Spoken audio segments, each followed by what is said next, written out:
All right, today we're going to look at a water intrusion issue. I'm standing in a bedroom on the second floor of the back end of this house. This house is fairly new. It's not an old structure. So they've got some windows here. You can see they got a bank of 5 windows here. They look like double hungs, but they're actually, it's a casement window. And what we've got happening here, and it's most prevalent in the center window here, is we've got a situation that looks like dry rot. However, we don't know if it is or not. Just because it looks like it doesn't necessarily mean. Dry rot is actually a condition that's caused by a fungus. And this probably is a moisture issue. What we're going to do is we're going to remove the baseboard. We're going to move all this stuff out, cover up these floors, remove the apron, the sill, these mullions, and these extension jambs. And today the whole purpose is to discover where the moisture is coming from. Just to give you a little bit of background on how this structure is set up, there's actually a 3rd floor rec room directly above here. There's a little bit of roof space, and then there's a trunk line here for the HVAC, and it runs all the way through it. And in that corner, over on the left-hand side of the house, is the HVAC units, the air handlers.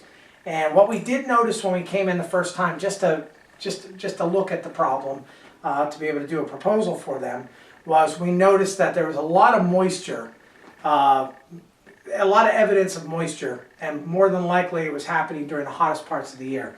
Right now this is dry, doesn't feel wet in any way. We haven't had an inordinate amount of moisture, so we're going to rip this apart and we're going to show you what's inside, and hopefully it's going to give us a little map, a little bit of a clue as to where this moisture is coming from, just so you can see. You see some separation here when we feel at the bottom of some of these. Now this is plywood. This is so why they used plywood when they built these. This feels pretty solid, and most of the damage looks like it's really in this area. But we'll see what happens a little bit more. And you can see what they've done is they try to caulk it in and just kind of abate the problem that way. But now it's kind of gotten to the point where we really got to open it up and see what's going on and make sure we get this place ready for the rental season. Okay, well, we're at the point where we've opened the wall up. We've got a pretty good idea of where the moisture intrusion is coming from. And this is a pretty typical situation for location here in the low country of South Carolina. This happens a lot. And it's not a situation where the construction was really done wrong or anything like that. It really is just a couple things were overlooked. Now, you can never say for sure. You have to really redo the process and put it back together and know for, with a reasonable doubt that you've got the problem fixed. But we've got probably about, 10 or 12 feet of this wall opened up here, and you can really get an idea. Some of these bays we've cleaned the insulation out of. We pulled the insulation out, and what you can see is you see moisture stains. Now this isn't water leak stains, just to be clear on that. But right down where this flashlight is, you can see there's a moisture stain down there. And we found that typically where the insulation was, the moisture was on the inside of the insulation. It wasn't on the outside.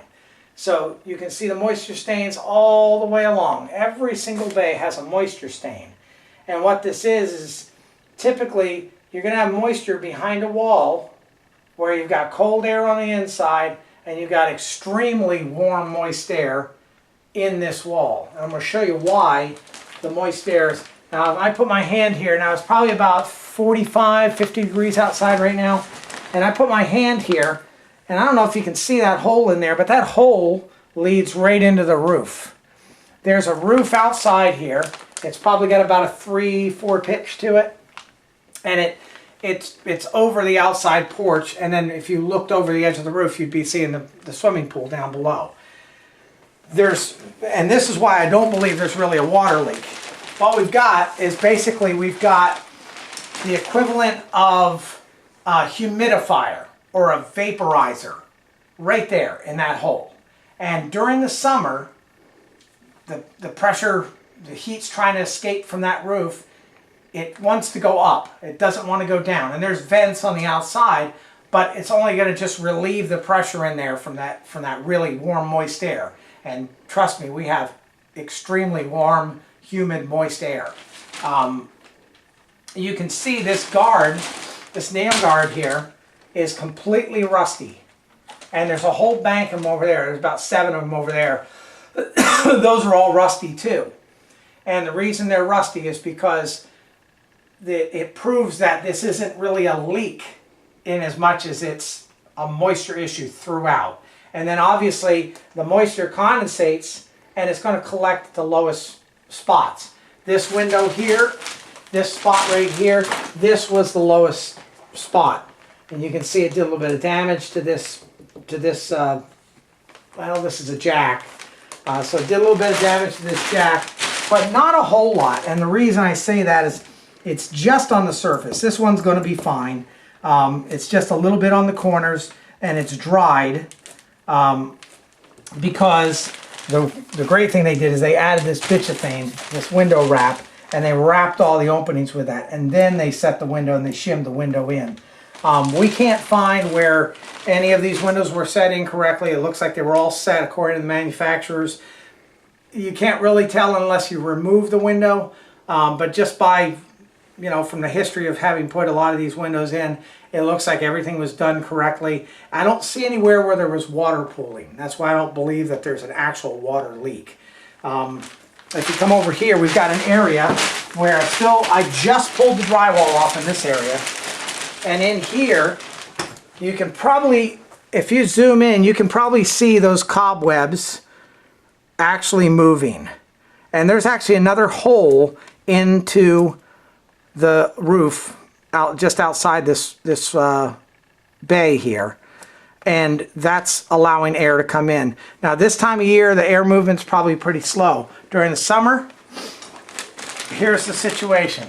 You've got air ducts here. You've got condensating trunk line up above here. So you got air moving here, and then somewhere around here there's an air return, whether it's in the room or outside the room. It's going to be sucking the air out of the room.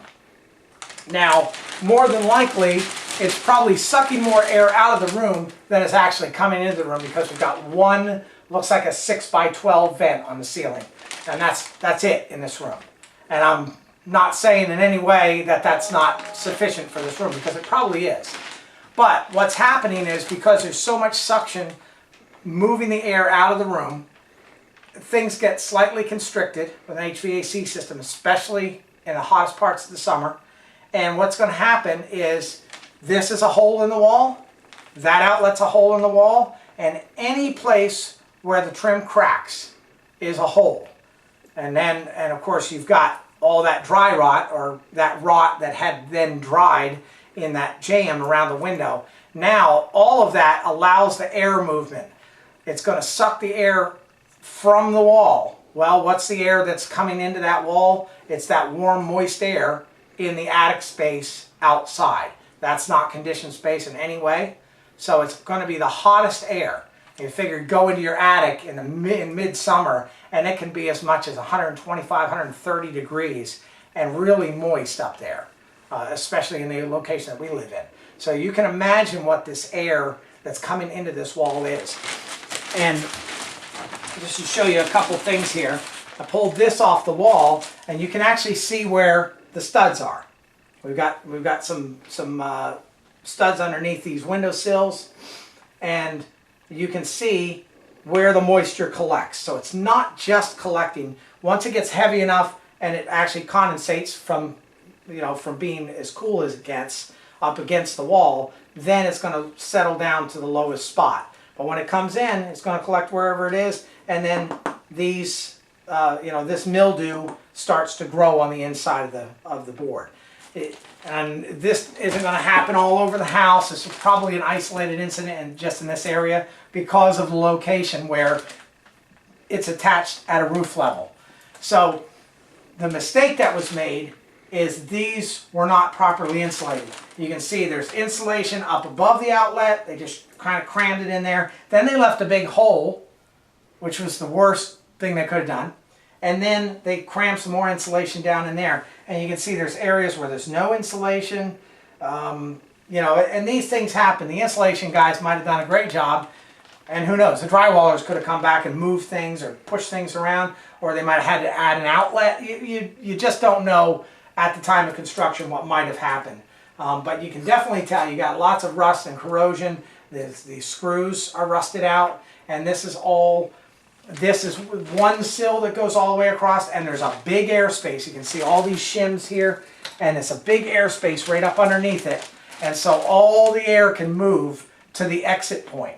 And that's exactly what's probably happening here, is we've got moisture just moving around in this wall, and then it has to find an exit point. So eventually it's going to become a suction, and it's going to move to the exit point. The weakest spot was that jam on that window. Became an exit point, it cracked, and then finally what was holding it together basically was the paint. So we're going to move along, get this cleaned up, and take some pictures of it. And then we'll get back with the homeowners and we'll let them know what we feel probably the proper fix is for it.